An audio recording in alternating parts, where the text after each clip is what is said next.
மதிமுகம் நேயர்கள் அனைவருக்கும் வணக்கம். இது அரசியல் திண்ணை நிகழ்ச்சி. இன்னைக்கு அரசியல் திண்ணை நிகழ்ச்சியில நம்ம அரங்கத்திற்கு நம்மளோட இணைந்திருக்கிறவங்க யாரு அப்படின்னா பேராசிரியர் மஞ்சுளா அவர்கள். உங்கள் முகத்தை மூட வேண்டிய அவசியம் என்ன இருக்கு? அண்ணாமலையே எங்க இருக்காரு? அலையடிச்சு எங்கேயோ வீசப்பட்டார்ன்ற மாதிரிதான் இன்னைக்கு நிலைமை. நடிகராக தான் இருக்கிறீங்களே தவிர இன்னும் ஒரு கட்சியினுடைய தலைவரான அந்த பரிணாம வளர்ச்சி அடையவில்லை. இவ்வளோ சொந்த உழைப்பில் நான் முன்னேறி வந்திருக்கிறேன்றீங்களே, நீங்கள் சரியாக முதல்ல வரி கட்டியிருக்கீங்களா? துணி துவைக்கிறதுக்கு ஒரு வாஷிங் மிஷின் கண்டுபிடிச்சிருக்கோம். ஆனால் மக்களை துவைக்கிற ஒரு வாஷிங் மிஷின் இருக்குது பாருங்க, அது பாஜகவில் தான் உண்டு. உண்மையிலேயே நடிகர் விஜய் அவர்களுக்கு அரசியல் மேலெல்லாம் எந்த ஆசையும் கிடையாது.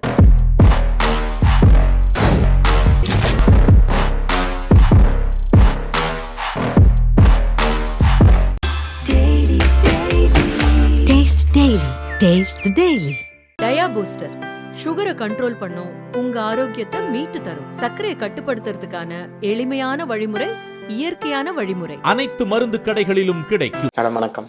வணக்கம்.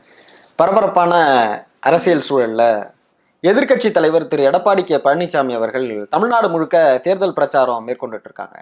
அப்படி அவங்க தேர்தல் பிரச்சாரத்துல போகும்போது நேற்றைய தினம் என்ன சொல்லியிருக்காங்க அப்படின்னா, அதிமுக அப்படிங்கிற கட்சியினுடைய அலுவலகத்தை திமுக தூண்டுதலின் பெயரில், அதாவது கனிமொழி அவர்களுக்கு பதில் சொல்லும் போது திமுகவினுடைய தூண்டுதலின் பேர்ல நீங்க தான் கபலீகரம் செய்ய முயற்சி பண்ணீங்க, ஆனா எங்களுடைய கட்சியை எம்ஜிஆர் அவர்களும் ஜெயலலிதா அவர்களும் காப்பாத்துறாங்க அப்படிங்கிற மாதிரி கனிமொழி அவர்களுக்கு ஒரு பதில சொல்லியிருக்கிறாங்க. இது குறித்து உங்களுடைய பார்வை? இது கேட்குறவங்களுக்கே ஒரு சிரிப்பு வருது பாருங்களேன். அதிமுகவை கபலீகரம் செய்யணும் அப்படின்னா அதை முதல்ல தொடங்கவே விட்டுருக்க மாட்டாங்க. அதுதானே உண்மை. திமுகவில இருந்து பிரிஞ்சு வந்தது தான் அதிமுக. அப்படி வரும்போது கூட அண்ணாவை கையோட எடுத்துட்டு வராரு புரட்சி தலைவர் எம்ஜிஆர் அவர்கள். அப்புறம் எங்க இருந்து திமுக கபலீகரம் செய்யுது? சரி, அதெல்லாம் கூட விட்டுருங்க. ஜெயலலிதா அம்மையார் இறந்தப்போ கூட இரங்கல் செய்தியில சொல்லும் பொழுது, நீங்க எதிர்கட்சியாவது இருந்து எங்களை எதிர்க்க கூடாதா, அதுக்காவது நீங்க இருக்கக்கூடாதா அப்படின்னு இரங்கல் செய்தி வாசித்ததெல்லாம் நம்ம பார்த்தோம். இன்னைக்கு அஇஅதிமுகவினுடைய பொதுச் செயலாளர், இந்த தமிழ்நாட்டினுடைய எதிர்கட்சி தலைவர் இந்த மாதிரி பேசுறது அப்படின்றது அவருக்கு எங்கேயோ உதறல் இருக்கு அப்படின்றது தான் புரியுது. நான் ஒரு பேச்சுக்கே கேட்குறேனே, திமுக அந்த மாதிரி கபலீகரம் பண்ணணும் அப்படின்னு நினைச்சிருந்தா எவ்வளோ நேரம் ஆயிருக்கும்? அந்த அலுவலகத்தை ஆகட்டும், அல்லது அந்த கட்சியினுடைய பொதுச் செயலாளராக இருக்கக்கூடிய இவரை அந்த கட்சியிலிருந்து இறக்கிறதுக்காகட்டும், திமுக உண்மையிலேயே அப்படி ஒரு மூவ் எடுக்கணும்னு நினைச்சா இதை சாத்தியப்படுத்துறதுக்கு எவ்வளவு நேரம் ஆயிருக்கும்? அதை யோசிக்க வேணாமா? இன்னைக்கு 75 வருஷத்தை தாண்டி ஒரு பவள விழாவெல்லாம் கண்ட ஒரு கட்சி இப்படி ஒரு மலிவான அரசியலை செய்யுமா? இன்னைக்கு கூட இவர் நம்முடைய துணை முதல்வர் அஇஅதிமுகனுடைய பொதுச் செயலாளராக எடப்பாடி அவர்கள் இருக்கணும் அப்படின்னு சொல்றாரு. ஆமா, அண்மையிலையும் வேற ஒரு நிகழ்ச்சி, காஞ்சிபுரம் நிகழ்ச்சியிலையும் சொன்னாரு, நீங்க தான் அந்த கட்சியினுடைய எதிர்கட்சி தலைவரா நீடிக்கணும்னு அவருடைய விருப்பத்தை தெரிவிச்சிருந்தாரு. ஆமா, ஏன்னா எங்களுக்கு அரசியல் செய்யறது ரொம்ப சுலபமா இருக்குன்றாரு அவரு. அப்போ இப்படி இருக்கக்கூடிய இவங்க அந்த கட்சியை கபலீகரம் செய்ய வேண்டிய அவசியம் என்ன? இப்போ ஓபிஎஸ் ஆகட்டும், அவர்கள் கூட என்ன பண்றாங்க அப்படின்னா, அம்மாவினுடைய சமாதியில எல்லாம் போய் ஒரு உறுதிமொழியெல்லாம் எடுத்துட்டு வந்தார் இல்லையா, ஒரு சபதம் எல்லாம் எடுத்துட்டு வந்தார் இல்லையா. அப்போ அவருக்கு பின்னாடி திமுக இருந்ததா? என்ன பேச்சு பேசுறாங்கன்னே புரியல பாருங்க. அப்போ இவரை யாரோ ஒருத்தங்க இயக்கிட்டு இருக்காங்க. அதாவது அம்பு எய்தவன் ஒருத்தன் இருக்க அம்பை நோவதேன் அப்படின்னு இலக்கியத்துல நம்ம கேட்போம். அந்த மாதிரி இவரை யாரோ எய்தார் ஒருவருக்கு அம்பை நோவதேன், அந்த மாதிரி இவரை யாரோ ஒருத்தர் இயக்கிட்டு இருக்காங்க. அந்த யாரோ அப்படின்றது உங்களுக்கும் தெரியும், கேட்கல. அப்படி யாரும் அவரை இயக்கல அப்படிங்கிறாரு. அவர் என்ன சொல்றாருன்னா, அதிமுகனுடைய கட்சி அலுவலகம் அப்படிங்கிறது எம்ஜிஆர் மாளிகைங்கிறது ராயப்பேட்டையில தான் இருக்கு, எங்களுக்கு அப்படி யாரும் வெளியில இருந்து ஒரு அழுத்தத்தை கொடுத்துட முடியாது, சரி அப்படிங்கிறத அவரு மீண்டும் மீண்டும் அழுத்தம் திருத்தமா சொல்றாரு. சரி, யாருமே கொடுக்க முடியாது, அவங்களா கொடுத்துக்கிட்டே தான் உண்டு. சரி, இது ஒரு பக்கம் இருக்கட்டும். இப்போ டெல்லியை நோக்கி இவர் போறாரு. இது அஇஅதிமுகனுடைய 2ஆம் கட்ட தலைவராக இருக்கக்கூடிய செங்கோட்டையன் அவர்கள் டெல்லியில இருக்கக்கூடிய உள்துறை அமைச்சரை சந்திக்கிறதுக்கு போறாரு. போகும்போது என்ன சொல்றாரு? சாமி கும்பிட போறேன், ஹரித்வார் போறேன் அப்படின்னாரு. ராமரை கும்பிட போறேன் அப்படின்னு சொல்லிட்டு போறாரு. ஏன் சொல்லிட்டு தான் போங்களேன், நான் இன்னார பார்க்க போறேன், இந்த காரணத்துக்காக போறேன், எங்க கட்சிக்குள்ள சில சலசலப்பு இருக்கு, அதை போய் அடக்கிறதுக்காக போறேன் சொல்லிட்டு போங்க. உங்களை யார் தடுக்க போறாங்க? சரி, போயிட்டார். இல்ல அது எப்படி முறையா இருக்கும்னு கேக்குறேன். அதிமுக அப்படிங்கிறது ஒரு தனி கட்சி. அந்த கட்சியினுடைய விவகாரத்தை அவங்க ஏன் போய் பாரதிய ஜனதாவினுடைய கட்சியினுடைய பொறுப்பாளராக இருக்கக்கூடிய அமித்ஷா அவர்கள்ட்ட சந்திச்சு ஏன் பேசணும்? இப்ப புரிஞ்சிடுச்சா? அஇஅதிமுகவை கபலீகரம் செய்யணும்னு நினைக்கிறது திமுகவா பாஜகவான்னு இப்ப புரிஞ்சிடுச்சா உங்களுக்கு? அப்போ இவர் அங்க போறார் அப்படின்னு சொன்னா, போறதுக்கான காரணத்தை கூட சொல்லிட்டு போக முடியலன்னு சொன்னா, அப்போ இந்த கட்சியை துண்டாடுவதற்கு யார் தயாரா இருக்கிறாங்க? அப்போ இந்த கட்சியினுடைய அந்த குடிமை பிடிக்கிறது அப்படின்றோம் இல்லையா, அது யாருடைய கையில இருக்குன்னு இப்போ தெரிஞ்சிருச்சா? அப்போ அம்பை எய்து போடுறவங்க யார் அப்படின்னு கேட்டா டெல்லி தான். அதனாலதான் இவங்க இங்க இருந்து அங்க போய் பேச்சுவார்த்தைக்காக போறாங்க. அப்படி போனப்போ கூட சொல்லிட்டு போகல. சரி, அது விடுங்க. அடுத்ததா எதிர்கட்சி தலைவர் போனார் இல்லையா, நான் முதல்ல போனதை கூட விட்டுறேங்க. அடுத்ததா போனார் இல்லையா, போயிட்டு இவர் உள்துறை அமைச்சரை எல்லாம் சந்திச்சுட்டு வர்றாரு. அப்படி வரும் பொழுது என்ன பண்ணியிருக்காரு, முகத்தை பாவம் கைக்குட்டையால தொடச்சிக்கிட்டாராம். அதை போயிட்டு மீடியாலாம் என்ன பண்ணிடுச்சுன்னா முகத்தை மூடிக்கிட்டு வந்துட்டாருன்னாங்க. அப்போ அங்க நடந்தது என்ன? இவர் போக வேண்டிய கார் இருக்கு இல்லையா, அப்படி ஒரு முகம் துடைத்தது ஒரு பெரிய குற்றத்திற்குரிய செயலா? நீங்க துடைக்க கூடாதா? பொது வாழ்க்கையில இருக்கும் பொழுது எல்லாமே பொது வாழ்க்கை ஆயிடுச்சுங்க. உங்களுடைய படுக்கை அறைக்குள்ள வந்து ஒரு கேமரா வச்சா தப்பு, நானே கேக்குறேனே தப்புங்க அது அப்படின்னு. ஆனா பொது வாழ்க்கையில ஒரு உள்துறை அமைச்சர் இருக்கக்கூடிய அந்த பகுதியில நீங்க இருந்துட்டு வெளியில வரீங்க அப்படின்னா உங்கள் முகத்தை மூட வேண்டிய அவசியம் என்ன இருக்கு? எவ்வளவு நேரங்க முகம் துடைப்பீங்க? என்ன நீங்க ஏதாவது அழகு சாதன பொருட்களை பயன்படுத்தி? அந்த கார் 2 வினாடிக்குள்ளார அப்படி திரும்பி போகுது, அதற்குள்ளதாக அவங்க போட்டோ எடுக்கும் போது அப்படி வந்திருக்கலாம் இல்லையா? அவர் மூடிட்டு வர வேண்டிய அவசியம் இல்ல. ஒரு நாட்டினுடைய உள்துறை அமைச்சரை ஒரு மாநிலத்தினுடைய எதிர்கட்சி தலைவர் போய் சந்திக்கிறாரு, 2 பேரும் கூட்டணி கட்சியில இருக்காங்கிற காரணம் போதாதா? சரி, அப்போ அவங்க 2 பேரும் கூட்டணியில இருக்கிறாங்க இல்லையா, அதை வெளிப்படையா அறிவிங்க. இப்படி நீங்க வெளியில வரும்பொழுது உங்களை பாக்குறதுக்காக மக்கள் நிப்பாங்க இல்லையா, அவங்கள பார்த்து ரெட்டையில காட்டிட்டே போங்களேன். ஏன் அந்த தைரியம் உங்களுக்கு வரல? அதைத்தானே நம்ம கேட்குறோம். நம்ம எதுவும் தப்பா எல்லாம் கேட்கலையே. அப்போ நீங்க வந்து முகத்தை மறைச்சிக்கிட்டு போனீங்களா அல்லது முகத்தை தொடச்சிக்கிட்டு போனீங்களா அப்படின்றத அவங்களே நமக்கு வெளிப்படையா சொல்லிட்டாங்க இல்லையா. அதோட இவருடைய கார் வந்துட்டு மற்றவர்கள் ஏறி போனதாகவும் எல்லாம் சொல்லப்படுது. சர்ச்சை தான், நம்ம ஒன்றும் போய் பார்க்கல. அப்போ இவ்வளவு குழப்பம் ஏன் அங்க நீடிக்குது? அப்போ இவரை வந்து இயக்கக்கூடியவங்க யாரா இருக்கிறாங்க? இப்போ இவர் அங்க போய் என்ன பேசி இருக்கலாம்? இல்ல அதாவது அவ்வளவு தோழமையா இருக்காங்கன்னு நீங்க எடுத்துக்க மாட்டேங்கிறீங்க. இவர் வந்த கார்ல ஏனைய கட்சிக்காரர்கள் வந்து அந்த காரை பயன்படுத்த முடியும் அப்படிங்கறது வந்து ஒரு தோழமையா நீங்க எடுத்துக்க கூடாதா? அது ஏன் ஒரு சர்ச்சைக்குரிய விஷயமா? சர்ச்சைக்குரிய விஷயமா எப்போ மாறுதுன்னா, நாம தமிழ்நாட்டுல இருக்கக்கூடிய மக்கள் கொடுக்குறாங்க இல்லையா வரி பணம்னு, அந்த வரி பணத்துல தான் இவங்களுக்கு எல்லாத்தையும் நம்ம கொடுக்குறோம். அப்போ இந்த எதிர்கட்சி தலைவருக்காக கொடுக்கப்பட்ட ஒரு வாகன வசதியை எப்படி மற்றவர்கள் பயன்படுத்தலாம்? ஒரு தார்மீகம் இல்லையாங்க? சொல்லுங்க, நீங்களே சொல்லுங்க. இல்ல தமிழ்நாட்டு முதல்வருங்க, மக்களுக்கான முதல்வர், அதனால தினமும் அந்த முதல்வர் நாற்காலியில ஒவ்வொரு மக்களையா கொண்டு வந்து உட்கார வைப்பாருன்னா இது எப்படி புரிஞ்சுக்கிறது? ஒத்துப்பீங்களா நீங்க? அப்போ ஒரு இடத்துக்குன்னு ஒரு புரோட்டோகால் இருக்கு, ஒரு நெறிமுறை இருக்கு. அந்த நெறிமுறையை மீறாம தானே நீங்க செய்யணும். அதுக்காக தானேங்க நீங்க அந்த இடத்துல இருக்கீங்க. இந்த தமிழ்நாட்டுல எத்தனையோ கோடி மக்கள் இருக்கும் பொழுது நீங்க ஏன் எதிர்கட்சி தலைவரா வந்திருக்கீங்க? உங்களை ஏன் மக்கள் தேர்ந்தெடுத்திருக்காங்க? அப்போ உங்க மேல ஏதோ ஒரு நம்பிக்கை வச்சுதானே எடுத்திருக்கிறாங்க. அந்த நம்பிக்கைக்கு நீங்கள் பாத்திரமானவர்களாக இருக்கிறீங்களா இல்லையா? இவ்வளவுதான் கேள்வி, வேற ஒண்ணுமே கிடையாது. உங்க கட்சிக்குள்ள இருக்கக்கூடிய பிரச்சனையை அங்க போய் சொல்ல வேண்டிய அவசியம் என்ன? அதை நீங்க யோசிக்கணும் இல்லையா? இப்போ நம்ம ஒரு 4 செவத்துக்குள்ள சண்டை போடுறத கூட கொஞ்சம் இன்னும் அதிகமாயி வெளியில நின்று அப்படி சண்டை போட்டோம்னா யாராவது மத்தியஸ்தத்துக்கு வந்தா நம்ம என்ன கேட்போம்? இது எங்க குடும்ப விஷயங்க, நீங்க உங்க வேலையை பார்த்துட்டு போங்க. சொல்லுவோமா சொல்ல மாட்டோமா? ஒரு குடும்பத்துக்குள்ள நடக்கக்கூடிய பிரச்சனையே இந்த மாதிரி அப்படின்னா ஒரு கட்சிக்குள்ள நடக்கக்கூடிய பிரச்சனையை கொண்டு போய் நீங்க மத்தியஸ்தம் செய்வதற்காக டெல்லிக்கு எடுத்துட்டு போறீங்கன்னா அப்போ கட்சி உங்க கட்டுப்பாட்டுல இருக்கா அவங்களுடைய கட்டுப்பாட்டுல இருக்கா? கேட்போமா கேட்க மாட்டோமா? ஒரு கட்சியினுடைய பொதுச் செயலாளருக்கே அந்த கட்சியில இருக்கக்கூடிய தொண்டர்கள் தலைவர்கள் இணக்கமா போகல அப்படின்னா, ஆனா இன்னொரு கட்சியில இருக்கக்கூடிய அதாவது கூட்டணியில இருக்கக்கூடிய கட்சியினுடைய தலைமைக்கு வந்துட்டு ஒத்து ஊதுவாங்கன்னா அப்போ இந்த கட்சியினுடைய பொதுச் செயலாளருடைய மதிப்பு என்ன? ஒண்ணுமே இல்லை தானே. அப்போ நீங்களே வந்து அங்க போறீங்கன்னா, நம்ம சின்ன போது ஒரு கதை சொல்லுவாங்க.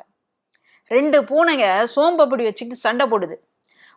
இது உனக்கு வந்து அதிகமாயிடுச்சு எனக்கு வந்து அதிகமாயிடுச்சுன்னு 2 பேரும் சண்டை போடும்போது அந்த பக்கமா ஒரு குரங்கு வருது. நீங்க வேற யாரையும் கற்பனை செஞ்சுக்காதீங்க, நான் கதையை தான் சொல்றேன். ஒரு குரங்கு வருது.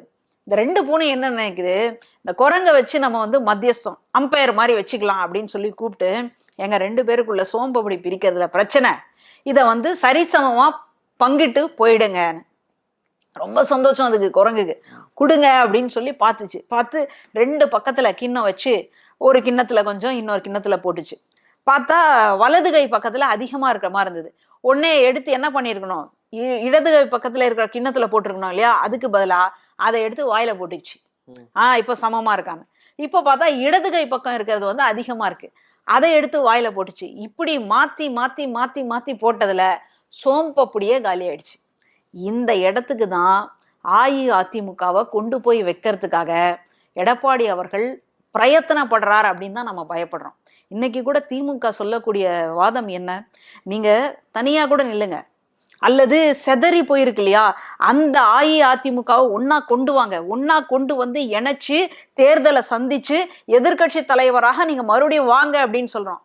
ஆனா அதை விட்டுட்டு பாசிசத்துக்கு துணை போகக்கூடிய அந்த கட்சியோட கூட்டணி போட்டிருக்கறனால சிறுபான்மையினுடைய ஓட்டு எங்க போக போகுது? பாஜகவோட திமுக கூட்டணி வச்சிருக்குது அப்படிங்கிறத விமர்சனத்தை முன் வச்சிருக்கிறாரு. அப்போ அதிமுகவுக்கு ஒரு நியாயம், திமுகவுக்கு ஒரு நியாயமா அப்படிங்கிற கேள்வியை முன் வச்சிருக்கிறாரு. சரி, திமுக பாஜகவோட கூட்டணி வச்சுது, நான் இல்லைன்னு மறுக்கல, அதை வந்துட்டு பொய் அப்படின்லாம் சொல்ல விரும்பல. அந்த மாதிரி ஒரு மூவ் இருந்தது அரசியல்ல. அப்போ இப்படியான ஒரு பாசிச ஆட்சி இருந்ததா? தேர்தல் ஆணையத்துல குளறுபடி, வேற ஏதாவது ஒரு இது ஃபினான்ஸ் மாதிரியான துறைகள்ல குளறுபடி, தமிழ்நாட்டுக்கு வர வேண்டிய நிதி குளறுபடி, கீழடியில நடந்த ஆராய்ச்சியை சொல்றதுல குளறுபடி, இப்படியான ஒரு சூழலை தமிழ்நாடு சந்தித்ததா? திமுகவும் பாஜகவும் கூட்டணியில இருந்தப்போ இந்த மாதிரியான ஒரு பாசிச முன்னெடுப்பை அப்போ இருந்த பாஜக முன்னெடுத்துச்சா? இல்லையே. இன்னைக்கு தானே இவ்வளோ பெரிய நெருக்கடியை நம்ம சந்திச்சுட்டு இருக்கிறோம். நம்ம என்ன கேட்குறோம், 2 மொழி கொள்கை தான் நமக்கு தேவை, 3 மொழி கொள்கை எங்களுக்கு வேண்டாம், அடுத்தது வந்து சமக்கிர சிக்ஷா அபியான் அப்படின்ற அந்த திட்டத்தின் கீழே நமக்கு இயல்பாக கிடைக்க வேண்டிய நிதியை கொடுங்கன்னு சொல்லி கேட்குறோம். கொடுக்கல. மகாராஷ்டிராவிலையும் 3 மொழி கொள்கை வேண்டாம், 2 மொழி கொள்கை வேணும்னு போராட்டத்தை எல்லாம் நடத்துறாங்க, அவங்களுக்கு நிதி கொடுக்குறீங்க. நம்மளும் 2 மொழி கொள்கை தான் வேணும், 3 மொழி கொள்கை வேண்டாம் அப்படின்னு போராட்டம் நடத்தும் பொழுது 3 மொழி கொள்கையை ஏத்துக்கிட்டா நாங்க நிதியை கொடுக்குறோம்னு சொல்றாங்க. யாருடைய நிதியை யார் கொடுக்கறது? இங்க மக்கள் கட்டின வரி பணம் வந்துட்டு நமக்கு ஒவ்வொரு பகிர்வாக, மாநில பகிர்வாக வருது. அதற்கான நிதியை கூட நான் கொடுக்க மாட்டேன்னு சொல்லி சர்வாதிகாரமாக நான் சொல்றத என்னை கேளு அப்படின்னு சொன்னா இதை எப்படி புரிஞ்சுக்கிறது? இப்ப கூட்டணியில இருக்கக்கூடிய அஇஅதிமுக இதை பத்தி கேள்வி கேட்குமா? என்ன சொல்றாங்க, கூட்டணியில இருந்தா கூட்டணி தர்மத்தை நாங்க காப்பாத்துறோம், நீங்க தர்மத்தை காப்பாத்துறீங்களே, அந்த தர்மத்தை அந்த கூட்டணி காப்பாத்துதா? தமிழ்நாட்டுக்கு என்ன பண்ணியிருக்கிறாங்கன்னு ஒரு கேள்வி இருக்கு இல்லையா, அதுக்கு யார் பதில் சொல்ல போறாங்க?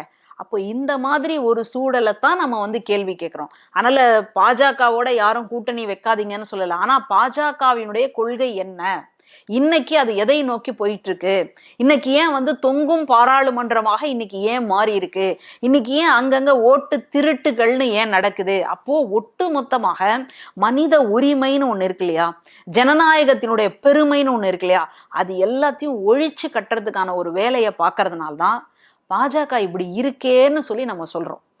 இந்த மாநிலத்திலேயே, இந்த நாட்டிலேயே ஏதாவது ஒரு பிரச்சனைன்னு சொல்லும்போது குரல் எங்க இருந்து வருது? தமிழ்நாட்டுல இருந்து வருது. தொகுதி மறுசீரமைப்பு அப்படின்னாங்க. தொகுதி மறுசீரமைப்பு நடந்தா ஒண்ணு தமிழ்நாட்டினுடைய எம்பிக்களினுடைய எண்ணிக்கை குறையும், அப்படி இல்லாட்டி மற்ற மாநிலங்கள்ல, வடக்கு மாநிலங்கள்ல அவர்களுடைய எண்ணிக்கை இன்னும் கூடும், அதிகரிக்கும். 40 இருந்து 40 குரல் கொடுத்தாலே நமக்கான நன்மைகள் நடக்கல அப்படின்னா, நம்ம இன்னும் குறைஞ்சிட்டோம்னா, ரெப்ரசன்டேஷன்ல, பிரதிநிதித்துவத்துல நம்ம இன்னும் குறைஞ்சிட்டா தமிழ்நாடு என்ன ஆகும்? இதைத்தான் நம்ம கேட்குறோம். இதை கூட கேட்கக்கூடாது, இந்த அரசியல் புரிதல் கூட இல்லை அப்படின்னா அப்புறம் நம்ம என்ன பண்றது? நம்ம ஓயாம கத்திக்கிட்டு தான் இருக்கணும். இதுல வேற என்ன சொல்றாங்க, நீங்க கூட்டணி வச்சப்போ நல்லா இருந்தா இனிச்சுதா, நாங்க கூட்டணி வச்சா கசக்குதா? ஒரு அரசியல் புரிதலே இல்லையே அப்படின்றதான் இதை வச்சு என்னால புரிஞ்சுக்க முடியுது. இல்லை, இப்போ நீங்கள் சொன்ன மாதிரி ஓட்டு திருட்டு அப்படின்னீங்க. அதாவது இந்த வாக்கு திருட்டு அப்படிங்கிறது வந்து ஒரு பெரிய அளவில் தமிழ்நாட்டில் வந்து எடுபடலையோ அப்படிங்கிற கேள்வியும் இருக்குது. ஏன்னா ராகுல் காந்தி அவர்கள் வந்து அதற்கான போராட்டங்களை அறிவிக்கிறாங்க, அதற்கான பிரச்சாரங்கள்ல எல்லாம் ஈடுபடுறாங்க. அவங்க சில ஆதாரங்களை வெளியிட்டு தேர்தல் ஆணையத்தை பகிரங்கமா பொதுவெளியில ஒரு குற்றச்சாட்டை முன்வைக்கிறாங்க. ஆனா அது குறித்து மக்கள்கிட்ட பெரிய வரவேற்பு இல்லையோ? அப்போ இதை யார் முன்னெடுத்திருக்கணும்? ஆளும் கட்சியாக இருக்கக்கூடிய திமுக அதை பத்தி சொல்லுது. எதிர்கட்சியில இருக்கக்கூடிய அஇஅதிமுகல அதற்கான புரிதல் முதல்ல அதுல இருக்கக்கூடிய தொண்டர்களுக்கும் இரண்டாம் கட்ட தலைவர்களுக்கும் இருக்கா? முதல்ல பொதுச் செயலாளருக்கு இருக்கா? இதுவே ஒரு $1 மில்லியன் கேள்வியா இருக்கு. அப்போ இந்த ஓட்டு திருட்டு அப்படின்றது வெறும்னே ஆளுங்கட்சிக்கு மட்டும் பிரச்சனை இல்லை. அதைத்தான் இன்னைக்கு நம்ம புரிஞ்சுக்கணும். நம்ம சாதாரணமா சொல்லுவோம் இல்லையா, எங்கேயோ யாருக்கோ ஏதோ நடக்குதான் நமக்கு என்னன்னு, அதுக்கப்புறம் நம்ம நாட்டுக்குள்ள நடக்குதான் எனக்கு என்ன, நம்ம மாநிலத்துக்குள்ள நடக்குது எனக்கு என்ன, ஊருக்குள்ள நடக்குது எனக்கு என்ன, பக்கத்து வீட்டுல நடக்குதுடா பிரச்சனை அப்படின்னாலும் எனக்கு என்ன, என் வீட்டுல ஒன்றும் இல்லையேன்னு. அப்போ உங்க வீட்டுல வரும்பொழுது கேட்கறதுக்கு யார் இருப்பாங்க? யாருமே இருக்க மாட்டாங்க. அதைத்தான் நம்ம வந்து பேசிக்கிட்டு இருக்கிறோம். அப்போ இந்த ஓட்டு திருட்டை பற்றி கூட எதிர்கட்சி தலைவர் கவலைப்பட மாட்டாரு. இல்ல எதிர்கட்சி தலைவர் மக்கள்கிட்ட போய் பிரச்சாரத்துக்கு போறாரு இல்லையா, பரப்புரைக்கு போறாரு இல்லையா, இத ஒரு நாளாவது அட்ரஸ் பண்ணாரா? யோசிச்சு பாருங்க. இது ஆளும் கட்சிக்கு மட்டும் இல்ல, இது ஒட்டுமொத்தமாக இந்திய ஜனநாயகத்துக்கே கேடு. இப்போ எனக்கு என்ன பெருமை? இந்த இந்திய நாட்டுல இருக்கிறனால எனக்கு என்ன பெருமை? நான் ஓட்டு போடுறேங்க, அந்த ஓட்டு தாங்க எனக்கான அரசை வந்து தீர்மானிக்குது. எவ்வளவு பெரிய பெருமை இல்ல? நான் இந்த இந்திய பிரஜை, நான் இந்த இந்திய குடிமகள் அப்படின்னு சொல்றதுல எனக்கு எவ்வளவு ஒரு பெருமை இருக்கு. அந்த பெருமை எல்லாம் எப்ப போகுது? ஓட்டை காலி பண்ண போகுது. நான் போட வேண்டிய இடத்துல எனக்கு பதிலாக யாரோ போடுறாங்க, இல்ல நான் போட வேண்டிய ஓட்டு செல்லாம போயிடுது, இல்ல எனக்கு ஓட்டு போடுவதற்கான உரிமையே இல்லைன்னா எப்படிங்க அது? ஆரம்பத்துல எப்படி இருந்தது? யார் ஓட்டு போட முடியும், யாருக்கு வாக்களிக்க முடியும் அப்படின்னா வீடு வச்சிருக்கிறவன், நிலம் வச்சிருக்கிறவன், படிச்சவன். ஆனா இன்னைக்கு எப்படி மாறி இருக்கு? 18 வயசு நிரம்பிய எல்லாருமே ஓட்டு போடலாம். அவங்க எந்த ஜாதியா இருந்தாலும் பரவாயில்ல, எந்த மதமா இருந்தாலும் பரவாயில்ல, ரொம்ப வாழ்க்கையில பொருளாதாரத்துல பின்தங்கி இருந்தாலும் பரவாயில்ல, யாரா இருந்தாலும் 18 வயசா இருக்கு, இந்திய பிரஜைனா ஓட்டு போடலாம். ஆனா அந்த ஓட்டே இன்னைக்கு காணாம போகுதுன்னா இதை பத்தி பேசணுமா பேச வேணாமா? அப்போ நீங்க போய் பரப்புரை செய்யற இடத்துல செய்ய தவறிய குற்றம் உங்களுக்கு உண்டா இல்லையா? இதைத்தான் நம்ம சொல்றோம். இந்த அரசியல் படுத்தக்கூடிய வேலையைத்தான் நம்ம சொல்றோம். தமிழ்நாட்டை பொறுத்த வரைக்கும் மக்கள் ரொம்ப அரசியல் படுத்தப்பட்டிருக்காங்க. ஏன்னா 1967க்கு அப்புறமா தொடர்ச்சியாக திராவிட கட்சிகள் தான் மாறி மாறி ஆட்சி பண்ணுது. அந்த ஆட்சியின் காரணமாக தான் இன்னைக்கு வந்து நம்ம 11.19 அப்படின்னு சொல்லக்கூடிய பொருளாதார வளர்ச்சியை எட்டி இருக்கிறோம். கல்வியில நம்ம எங்க இருக்கிறோம்? நம்ம சொல்லக்கூடிய டேட்டா கிடையாது, ஒன்றியத்துல சொல்லக்கூடிய தரவுகள். அதுவே வந்து தமிழ்நாட்டினுடைய வளர்ச்சியை குறிப்பா வந்து நமக்கு சொல்லுது. இன்னைக்கு கல்வியில் சிறந்த தமிழ்நாடு அப்படின்னு சொல்லி நம்முடைய முதல்வர் ஒரு திட்டத்தை வந்து பேசிக்கிட்டு இருக்காரு. அப்போ இந்த சூழல்ல ரேவந்த் ரெட்டி கூட அந்த நிகழ்ச்சியில வந்து கலந்துக்கிறாங்க. அப்போ இன்னொரு மாநிலத்தில இருந்து வராங்க அப்படின்னு சொன்னா அப்போ இந்த மாநிலத்தினுடைய செயல்பாடு எப்படி இருக்கு? ஏற்கனவே காலை உணவு திட்டம் விரிவாக்கம் செய்யும் பொழுது குஜராத்ல இருந்தெல்லாம் கூட முதல்வர்கள் வந்ததை வந்து நம்ம பார்த்தோம். அப்போ இதுதான் இந்த தமிழ்நாட்டினுடைய வளர்ச்சி. அப்போ இந்த வளர்ச்சியை கொள்ளி வைக்கிறதுக்கான ஒரு வேலைதான் இந்த ஓட்டு திருட்டு அப்படின்றத. அதை இந்த அளவுக்கு இந்தியாவினுடைய எதிர்கட்சி தலைவர் முன்னெடுத்திருக்கும் பொழுது நீங்க மாநிலத்தினுடைய எதிர்கட்சி தலைவர் இதை நீங்க பேசணுமா பேசக்கூடாதா? இல்ல, இப்போ அந்த ஓட்டு திருட்டுங்கிறது வந்து அவரு முன்வைக்கிறது வந்து கடந்த நாடாளுமன்ற தேர்தலில் தான் முன்வைக்கிறாரு. அப்படி கடந்த நாடாளுமன்ற தேர்தல் அப்படின்னா அது நாடு முழுமைக்கும் தானே அந்த சிக்கல் இருந்திருக்கணும். அப்ப தமிழ்நாட்டில் கூட பாஜக வந்து தனி அணியா இருந்து ஏறத்தாழ 18% வாக்கு வாங்கி 3வது பெரிய கட்சிங்கிற இடத்தை நோக்கி நகர்ந்ததாகவும் அண்ணாமலை அவர்களுடைய அலை காரணம் அப்படின்னு சொன்னாங்க. அதுல எதுவும் சிக்கல் இருக்கும்னு நீங்க நினைக்கிறீங்களா? அண்ணாமலைக்குன்னு ஒரு அலை இருக்குன்னு யாரும் சொன்னாங்கன்னே தெரியல. இன்னைக்கு அண்ணாமலையே எங்க இருக்காரு? அலை அடிச்சு எங்கேயோ வீசப்பட்டார்ன்ற மாதிரிதான் இன்னைக்கு நிலைமை. அதனால இது வந்து இப்போ சொல்லக்கூடிய அந்த வாக்கு சதவீதம்னு சொல்றாங்க இல்லையா, அதுவே கிட்டத்தட்ட சரியானது கிடையாது. அதுவே ஒரு ஏமாத்து வேலை தான். ஏன்னா பாஜகவின் உள்ள யாரெல்லாம் பிரபலங்களோ அவங்களெல்லாம் பிடிச்சிட்டு வந்து நிக்க வைத்ததன் காரணமாக இது பாஜகவினுடைய வாக்கு வங்கின்னு காட்டுறாங்க. அப்படி இல்லை, பாஜக தனித்து அந்த மாதிரி நின்று அந்த வாக்கு வங்கியை பெற்றிருக்கான்னு கேட்டா இல்ல. அதனால பாஜக வந்துட்டு யாருடைய தோல்லையாவது உட்கார்ந்துதான் சவாரி பண்ணுமே தவிர அதுக்குன்னு கால் இருக்கான்னு கேட்டா இல்ல. அந்த கால்களால இந்த தமிழ்நாட்டுக்குள்ள அதால நுழையவே முடியல அப்படின்றதுதான் உண்மை. இப்போ இந்த பட்சத்துல இப்படி தெரிஞ்சவங்களை, சினிமா பிரபலங்களை ஏற்கனவே அந்த பகுதிகளில் வந்து செல்வாக்கு இருக்கக்கூடிய நபர்களை தன்னுடைய வேட்பாளராக நிறுத்தி தான் இந்த அளவுக்கு வந்திருக்கு. அதனால இந்த கணக்கை வந்து நம்ம சரியான கணக்காக ஏற்றுக்கொள்ள முடியாது. இப்போ அடுத்ததாக வந்து அண்ணாமலை அவர்கள் அப்படின்னு சொல்லி ஒரு முகம். இப்போ இவருக்கு என்னன்னா, முழுக்க முழுக்க எப்படியாவது எல்லா மீடியாவினுடைய வெளிச்சம் தான் மேலேயே இருக்கணும் அப்படின்றதுக்காக அவர் பண்ண அரசியலே அப்படிதான். சாட்டையால அடிச்சுக்கிறான்னாரு. நான்லாம் கூட பதறிட்டேன். ஐயோ எப்படி பளீர்னு விழுமே என்னடா அப்படின்னு பார்த்தா அப்புறமா தான் தெரிஞ்சுது அது சாட்டை கிடையாது அப்படின்றது. இப்போ இந்த மாதிரியான ஒரு மலிவான அரசியலை பண்ணதுனால்தான் அவர் நின்ன தொகுதியிலேயே அவரால் ஒரு வெற்றியை கூட பார்க்க முடியல அப்படின்றத நம்ம புரிஞ்சுக்கிறோம். அதனால இதை வச்செல்லாம் வந்துட்டு இங்க வளர்ந்துருச்சு இங்க மலர்ந்துருச்சு அப்படின்னு சொல்றதே ரொம்ப தவறான மனநிலை. அந்த ஒரு இடத்துக்கு நம்ம போயிடக்கூடாது அப்படின்னு தான் நான் கேட்டுக்கிறேன்.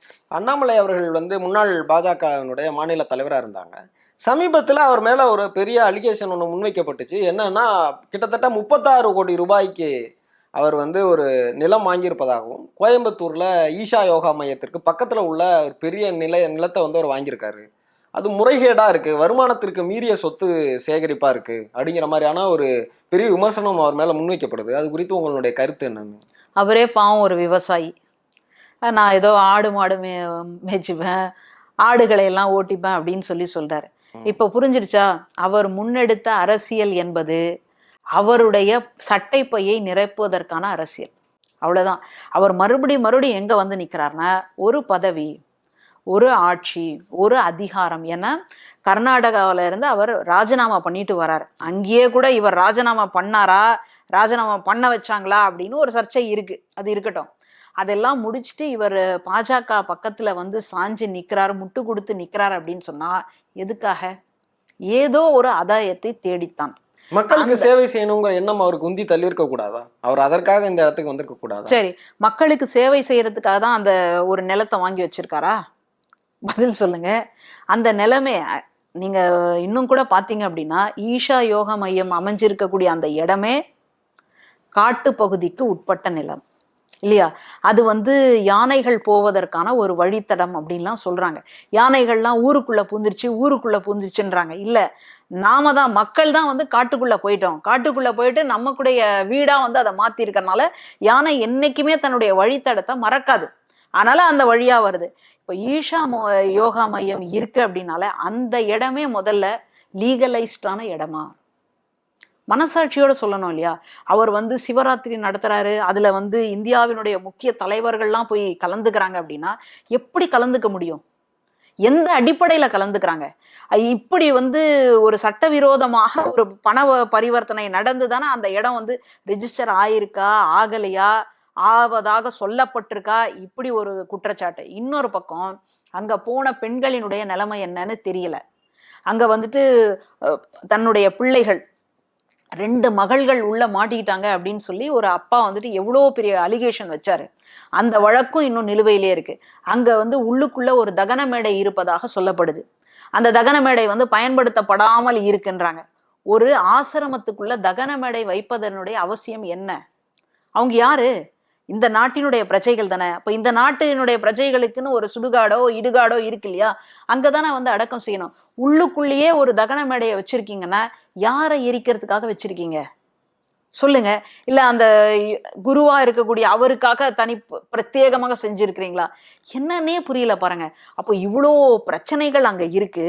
அதுக்கு பக்கத்துல இவர் நிலம் வாங்கியிருக்கிறாருன்னா அந்த நிலத்தை இவர் வாங்கினாரா, இல்ல அவங்க கிட்ட இருந்து அடிச்சு புடுங்கினாரா என்னன்றதே நமக்கு தெரியல.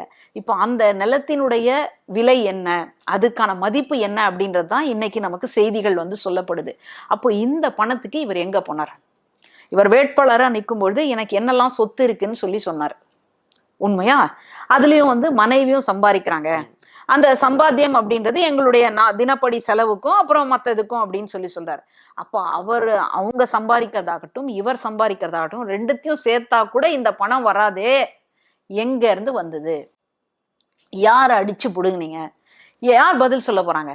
அப்போ இவ்வளோ நாள் வெளியில வராத இந்த செய்தி இப்போ திடீர்னு வெளியில வருது அப்படின்னா அப்போ மேலிடத்துக்கு அண்ணாமலை அவர்கள் மேல ரொம்ப பெரிய ஒரு அதிருப்தி இருக்கு.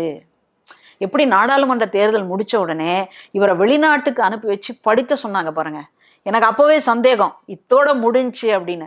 வெளிநாட்டுக்கு போய் இவர் அங்க போய் படிச்சுட்டு வந்தாராம். இவர் தான் 20,000 நூல்கள் படிச்சிருக்காருங்க. அவரை ஏங்க வெளிநாட்டுக்கு போய் அமிச்சிங்க? அரசியலை பொறுத்த வரைக்கும் களத்துல நிக்கணும். களத்துல நின்று அரசியல் செய்யற கொண்டு போய் அப்படியே குண்டு கட்டா தூக்கிட்டு போய் வெளிநாட்டுல போட்டு அங்க வந்து புத்தகத்தை போய் படிக்க வச்சிருக்கிறீங்களே, இது எப்படி ஒத்துக்கிறது?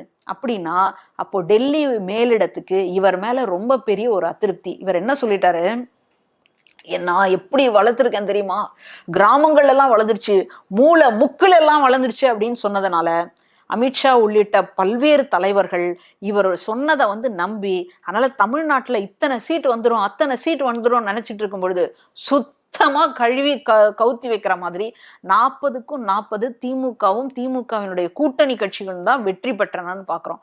அப்போல இருந்து இவங்களுக்கு கடுமையான ஆத்திரம், என்ன பண்ணலாம் அப்படின்னு. அதனால வெளிநாட்டுக்கு அனுப்பி வச்சு படிக்க சொன்னாங்க. சரி, அத்தோட இவரோடது முடிஞ்சிடும்னு பார்த்தா இல்ல, மறுபடியும் ஏதாவது ஒரு இதுல வந்து தலையை காட்டிக்கிட்டு தலையை நீட்டிக்கிட்டு இப்படியே பண்ணிக்கிட்டு இருக்காரு. இப்போ கூட டிடிவி தினகரன் அவர்களை நான் உள்ள கொண்டு வந்து சேர்க்க போறேன், எல்லாரும் வந்து கூட்டணியை ஒருங்கிணைப்பதற்காக எந்த எல்லைக்கும் போக தயாரா இருக்கேன், என்டிஏ கூட்டணியை மீண்டும் நாங்கள் ஒருங்கிணைப்பதற்கான வேலைகளை செய்யறேன் அப்படின்னு அவர் சொல்லியிருக்கிறார். இப்பதானே நீங்க தானே சொன்னீங்க மக்களுக்கான பணியை செய்யறேன் அப்படின்னு சொன்னாலே இதுக்குள்ள நீங்க ஏன் நுழையிறீங்க? மக்கள் பணி எவ்வளவு இருக்கு? ஒரு முன்னாள் தலைவர் இல்லையா திரு டிடிவி தினகரன் சொல்லும் போது கூட என்ன சொல்றாங்க அப்படின்னா, நான் வந்து என்டிஏ கூட்டணியில இணைஞ்சதற்கு காரணமே திரு அண்ணாமலை அவர்கள் தான். சரி, எனக்கு டெல்லியில வேற யாரு கூடயும் தொடர்பே இல்ல, அவர் தான் 4 மாதங்கள் என்னோட தொடர்புல இருந்து என்டிஏ கூட்டணியில என்னை இணைச்சாரு சொல்றாரு. இப்ப அவரும் வெளியில வந்துட்டாரு, நீங்களும் வெளியில வந்துட்டீங்க. நீங்க 2 பேருமா சேர்ந்து ஒரு கட்சியை நடத்துங்களேன். இல்ல நீங்க தொடங்கி இருக்கிற கட்சியில அவரை வந்து உறுப்பினரா சேர்த்துக்கோங்களேன். நீங்க 2 பேரும் நெருங்கிய நண்பர்கள் இல்லையா, அதையாவது செய்யுங்க. நீங்க தேர்தல்ல நில்லுங்க, என்ன ஆகுதுன்னு பாப்போம். நீங்க தான் மக்களுக்குன்னே வாழக்கூடியவங்க தானே. திரு அண்ணாமலை அவர்கள் வந்து தனியா கட்சி ஆரம்பிக்க போறாரு அப்படிங்கிற செய்தியும் கூட அரசல் புரசலா வந்துகிட்டே தான் இருக்கு. அப்போ மாநிலத்தினுடைய தலைவராக இருக்கக்கூடிய பாஜகவினுடைய மாநிலத்தின் தலைவராக இருக்கக்கூடிய நயினார் நாகேந்திரன் அவர்கள் மீது இவருக்கு என்ன காழ்ப்புணர்ச்சி?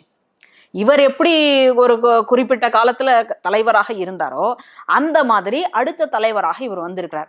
நீங்க உண்மையிலேயே சேவை செய்யக்கூடிய ஆளா இருந்தா அந்த தலைவருக்கு நீங்க என்ன பண்ணிருக்கணும்? தோள் கொடுத்திருக்கணும். சரி, இல்ல உங்களுக்கு அந்த இது பிடிக்கல, உங்களை வந்து தலைவர் பதவியில இருந்து இறக்கிட்டாங்க அப்படின்னா நீங்க மக்களை நோக்கி திரும்பி இருக்கணும். 2மே செய்யாம மறுபடியும் இருக்கிறதுலயே வந்து குழப்பிக்கிட்டே இருக்கிறதுனால, குட்டையை குழப்பிக்கிட்டே இருக்கிறதுனால மேலிடம் என்ன பண்ணுச்சு, நீ என்ன பண்ணிருக்கிறியோ, இவ்வளோ நாள் நீ சம்பாதிச்சு வச்சிருக்க இல்லையா, அதுல ஒன்னொன்னா எடுத்து வெளியில விடுவோம் அப்படின்னு மேலிடம் முடிவு பண்ணியாச்சு. அதுதான் இன்னைக்கு வந்து இப்படி ஓடிக்கிட்டு இருக்கு. அதனால இவர் வந்து நல்லவர் வல்லவர் அப்படின்லாம் சொல்ல வரல. இவ்வளோ நாள் வெளியில தெரியாத அந்த செய்தி இப்போ ஏன் வெளியில வருது அப்படின்னு கேட்டா, இவருக்கு உண்மையிலேயே ஒரு செக் வைக்கணும். எப்படி வைக்கிறது? பதவியில இருந்து எடுத்தாலும் சும்மா இருக்க மாட்டேன்றாரு. எங்க முதல்வர் வந்து எடப்பாடி அவர்கள் அப்படின்னு திடீர்னு பேசுறாரு. எடப்பாடி அவர்களை எப்படி தகாத வார்த்தைகளால பேசினார் அப்படின்றத நம்ம பார்த்தோம். எடப்பாடி அவர்கள் வெற்றி பெறுவதற்காக என் உயிரையும் கொடுக்க தயார், உயிரை கொடுத்து உழைப்பேன் அப்படிங்கிற அளவுக்கு சொல்லியிருக்கிறாரு. சரி, அப்படி சொன்ன அந்த நபர் டிடிவியோட இன்னைக்கு வந்து நெருக்கமா இருக்கிறார் அப்படின்னா எப்படி புரிஞ்சுக்கிறது? எடப்பாடி அவர்கள் தான் ஒட்டும் வேணாம் உறவும் வேணாம் அப்படின்ற மாதிரி இந்த சிதறி போனவர்களை வந்து விட்டாச்சு. அவங்கள ஒன்றிணைக்கணும்னு சொன்ன செங்கோட்டையன் அவர்களை கூட பொறுப்புகள்ல இருந்து நீக்கிட்டார். இப்ப இந்த சூழல்ல இப்போ நான் வந்து எடப்பாடி அவர்களுக்காக உழைக்கிறேன் அப்படின்னு சொல்லக்கூடிய அண்ணாமலை அவர்கள் இப்போ டிடிவியோட இணக்கமா இருந்தால் அது எடப்பாடி அவர்களுக்கு பிடிக்குமா பிடிக்காதா? இப்போ எடப்பாடி அவர்கள் இதே நேரத்துல திரு டிடிவி தினகரன் அவர்களை வந்து செங்கோட்டையன் அவர்கள் வந்து சென்னையில அவர் இல்லத்துல சந்திச்சாரு அப்படின்னு ஒரு செய்தி வந்தது. அப்புறம் அவர் இல்ல அப்படின்னு மறுத்திருக்கிறாரு. சமீபமா தான் அண்ணாமலை அவர்கள் வந்து டிடிவி தினகரன் அவர்களை சந்திச்சுட்டு போனாரு அப்படிங்கறத அந்த சந்திப்பு 2 பேருமே உறுதிப்படுத்திருக்காங்க. இதற்கு பின்னாடி எதுவும் அரசியல் கணக்கு இருக்கும்னு நினைக்கிறீங்களா? நிச்சயமா. அதாவது வாய்ப்பில்லாதவங்க, ஆட்சிக்கு வர முடியாதவங்க, அதிகாரத்தை கைப்பற்ற முடியாதவங்க எல்லாம் ஒன்னா ஒரே கூடாரத்துல இருப்பாங்க. காலமாக வரலாறு நமக்கு அதுதான் சொல்லுது. அந்த மாதிரி கையேறு நிலையில இருக்கக்கூடியவங்க எல்லாம் ஒன்னா சேர்ந்து ஆட்சியில இருக்கிறவங்க மேல கல்லெறிவாங்க. இப்படித்தான் ஆட்சி மாற்றம் அப்படின்றது வந்து நடந்துகிட்டே இருக்கு. அதனால இப்போ கூட சமீபமாக எடப்பாடி அவர்கள் டெல்லிக்கு பறந்து போனதனுடைய விளைவு எதுக்காக போயிருப்பார் அப்படின்னு பாத்தீங்கன்னா, இந்த அண்ணாமலை அவர்களுக்கும் டிடிவி அவர்களுக்கும் சின்ன சின்ன இதெல்லாம் போயிட்டு இருக்கு. நீங்க என்னதான் அவரை வந்து தலைவர் பதவியிலிருந்து எடுத்தாலும் எனக்கு ஒரு நெருக்கடி கொடுக்குற மாதிரியே தெரியுது, கொஞ்சம் பார்த்து செய்யுங்கன்னு சொல்லிட்டு வந்திருப்பாரோன்னு எனக்கு தோணுது. அது இல்லாம கூட இருக்கலாம், வேற கூட அவர் பேசலாம், செக் வைக்கிறதுக்காக தான் அமித்ஷாவை போய் பார்த்தாருங்கிறீங்களா? இருக்கலாமோன்னு எனக்கு தோணுது. ஏன்னா இதுக்கு அப்புறமா தான் அந்த செய்தியே வருது. என்னன்னா இவர் வந்து இவ்வளோ மதிப்பு மிக்க ஒரு சொத்தை வந்து வாங்கி வச்சிருக்காரு, இவருக்கு எங்க இருந்து அந்த பணம் வந்தது, அதாவது சொத்து குவிப்பு வழக்கு அப்படின்ற மாதிரி இவர் மேல போடலாம் அப்படின்ற மாதிரி இன்னைக்கு வந்து ஒரு வழக்கு வருது அப்படின்னு சொன்னா ஒருவேளை இவர் போயிட்டு வந்ததனுடைய விளைவோ அப்படின்னு நமக்கு நினைக்க தோணுது. அவர் சொல்லாம கூட இருந்திருக்கலாம் வேற. ஆனா இவர் ஏன் அப்படி ஒரு நெருக்கடியே கொடுக்கணும்? எடப்பாடி அவர்கள் இது வேண்டாம் அப்படின்றதுனால தான் எல்லாரையும் வந்து நீக்கம் பண்றாரு. அந்த சூழல்ல இவர் அவருக்கு யார் எதிரியோ அவரோட போய் இவர் நட்பு பாராட்டினார் அப்படின்னா அப்போ கண்டிப்பா நீங்க என்ன சொல்ல வரீங்க? உன்னோடையும் எனக்கு வந்து எதிர்ப்பு தான் அப்படின்றது தானே மறைமுகமா விளக்குறீங்க அப்படின்னு தான் நான் புரிஞ்சுக்கிறேன். அதே மாதிரி இப்போ எடப்பாடி பழனிசாமி அவர்கள் பேசும்போது திமுகவை தாக்கி பேசும்போது சொல்லியிருக்காரு, காற்றில் ஊழல் செஞ்ச கட்சி திமுக அப்படின்னும், திமுகவினுடைய தொண்டர்களினுடைய உழைப்பை வந்து சக்கையா உறிஞ்சிரும் திமுகல ஒரு தொண்டன் தலைவரின் பதவிக்கு வரவே முடியாது அப்படின்னு ஒரு காட்டமான விமர்சனத்தை முன் வச்சிருக்கிறாரு. இது குறித்து உங்களுடைய பார்வை? இவ்வளவு நல்லவரா இருக்கக்கூடிய நீங்கள் ஏன் செங்கோட்டையன் அவர்களுக்கு அந்த பதவியை கொடுக்க கூடாது? செங்கோட்டையன் அவர்கள் எத்தனை வருஷமா இதுல இருக்கிறாங்க, 2ஆம் கட்ட தலைவராக இருந்திருக்கிறாங்க. ஜெயலலிதா அம்மையாரோட அவங்களுக்கு வந்துட்டு ஒரு அவங்க பரப்புரை இந்த மாதிரியான இதுக்கு வரும்பொழுது எந்த அளவுக்கு அவர் செயல் திட்டம் தீட்டி கொடுத்திருக்கிறார் இப்படின்லாம் நம்ம பாக்குறோம். நீங்க ஏன் அப்ப அவருக்கு கொடுக்க கூடாது? இல்ல, இப்போ அது குறித்து பேசும்போது CV சண்முகம் முன்னாள் அமைச்சர் என்ன சொல்லியிருக்காருன்னா, துரோகிகளை மீண்டும் கட்சியில் இணைக்க சொல்றாரு, அது எப்படி சாத்தியப்படும் அப்படின்ற ஒரு கேள்வியை முன் வச்சிருக்காரு. சரி, அதெல்லாம் கூட விடுங்க. இந்த மாதிரி நான் அவங்களை இணைக்கல, நீங்க வந்து பொதுச் செயலாளரா இருங்க அப்படின்னு சொல்லுங்களேன், சொல்லிதான் பாருங்களேன். அப்போ அவர் அந்த மாதிரி பேசுறாரா இல்லையா அப்படின்றது நமக்கு தெரிஞ்சிடும். அப்போ உங்களுக்குள்ள அந்த பொதுச் செயலாளர் அப்படின்ற பதவியை காப்பாற்றி கொள்வதற்காகத்தான் நீங்க வந்துட்டு சசிகலா அம்மையார் யார் காலில் விழுந்து அந்த பதவிக்கு வந்தீங்களோ அவங்களுடைய காலையே வாரி விட்டுட்டீங்க. சரியா? அடுத்தது வந்து OPS அவர்கள், அவங்களும் வந்துட்டு துணை முதல்வரெல்லாம் இருந்திருக்காங்க கூட இருந்து. அப்போ அவரையும் வந்துட்டு போய் சேர்ந்துட்டார், அதாவது அனுப்பி வச்சாச்சு. இப்போ இந்த சூழல்ல நீங்க எதை வச்சு இன்னொரு கட்சியை வந்து நீங்க விமர்சனம் பண்றீங்க? அப்போ உங்களுடைய பொதுச் செயலாளர் அப்படின்ற அந்த பதவியை தக்க வைத்துக் கொள்வதற்காகத்தானே இவங்க எல்லாரையும் நீங்க பலி கொடுத்துருக்கீங்க. நான் அப்படிதான் சொல்லுவேன். பலி கொடுத்துட்டு வந்த நீங்க எப்படி இன்னொரு கட்சியை பேசுவீங்கன்றது எனக்கு தெரியல. அப்புறம் திமுக தொண்டர்களுக்கெல்லாம் வந்துட்டு சக்கையா புழிஞ்சிட்டாங்க. எதை வச்சு சொல்றீங்க? உங்களுடைய தொண்டர்களுக்கு முதல்ல நீங்க பாஜகவோட கூட்டணி வச்சது பிடிக்குமா? ஒரு நாளாவது அவங்க கிட்ட வந்து பேசுனீங்களா? அவங்களோட ஒரு கூட்டம் போட்டு இந்த மாதிரி போகலாமாங்க, பாஜகவோட நம்ம கூட்டணி வச்சுக்கலாமா அப்படின்னு கேட்டீங்களா? ஏன்னா கூட்டணியை விட்டு பிரிஞ்சு வரும்பொழுது அவங்க பட்டாசு வெடிச்சு கொண்டாடினாங்க. அப்படிப்பட்ட தொண்டர்களுக்கு சொல்லிக்காம கொல்லிக்காம போயிட்டு நீங்க கூட்டணி வச்சிங்களே, ஏன் வச்சிங்க? உங்க வீட்டுல இருக்கக்கூடிய உங்களுடைய மகனுக்கு ரெய்டு வந்துடக்கூடாது, உங்க சம்மந்தி வீட்டுக்கு ரெய்டு போயிடக்கூடாது அப்படின்றதுக்காக ஒட்டு மொத்தமா அஇஅதிமுகன்னு சொல்லக்கூடிய, அஇஅதிமுக அப்படின்னாலே எம்ஜிஆரோட முகம்தான் தெரியும். தொண்டர்களுக்கு ரசிகர்களுக்கு யார் தெரியும்னா எம்ஜிஆர் தான். அப்படியே அந்த தொப்பியை போட்டுக்கிட்டு கண்ணாடியை போட்டு அவர் இப்படி வச்சிருப்பார் பாருங்க கையை, அந்த முகம்தான் தெரியும். அடுத்தது ஜெயலலிதா அம்மையார், எங்க அம்மா அப்படின்வாங்க. அடுத்தது அந்த ரெட்டை இலை, இதுதானே. அந்த ஒட்டு மொத்தமா எல்லாத்தையும் கொண்டு போய் அங்க பாஜகவுல வந்து அடமானம் வச்சுட்டு வந்திருக்கீங்க. அடமானம் கூட இல்லை, அவ்வளவுதான், சுத்தமா வித்து தொலைச்சிட்டாங்க அப்படின்னு தான் சொல்ல முடியும். இப்படி இருக்கக்கூடிய நீங்க திமுகன்னு சொல்லக்கூடிய அந்த சுயமரியாதை கட்சியை வந்து விமர்சனம் செய்யலாமா? அந்த விமர்சனம் செய்வதற்கான ஏதாவது முகாந்திரம் உங்ககிட்ட இருக்கா? நீங்க இந்த மாதிரி கூட்டணி வச்சதனுடைய காரணம் என்ன? இந்த அளவுக்கு கூட்டணி வச்சிட்டீங்க, கூட்டணி வச்சதுக்கு அப்புறமா அந்த பாஜகவினுடைய செயல்பாடுல இருக்கக்கூடிய அதிருப்தியை சொல்லணுமா சொல்லக்கூடாதா?